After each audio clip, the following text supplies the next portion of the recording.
So itong move na to, this may be a very bold move, pero nakikita ko na this will bridge, no, itong separations, itong gap na ito with the Seven of Wands and the Eight of Swords. Kasi matagal tayong nanahimik, matagal nating kinimkim itong inis, galit, no? Yung galit nga humupa na eh. Ngayon parang awa na siya, no?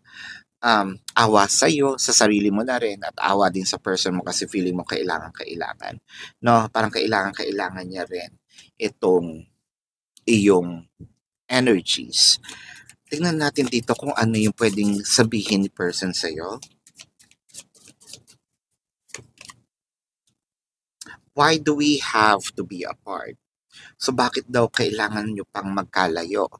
So parang ito nga yata yung time na parang kailangan na ng mag-usap. Parang itong inyong mga guards is lowered na, no?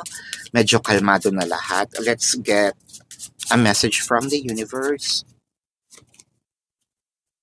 Whatever you have been putting off, don't procrastinate. Or don't procrastinate any longer. Tackle that long overdue project. You will feel better once you begin. Start with one thing at a time.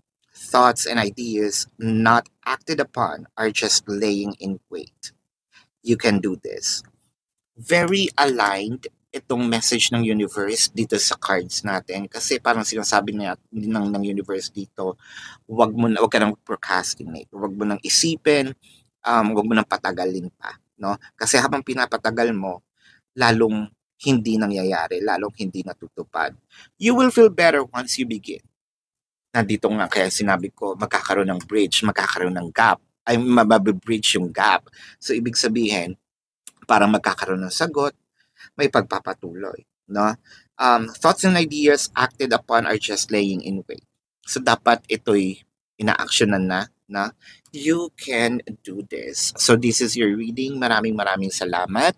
Love and light to you. Namaste. See you po sa susunod na readings. Goodbye.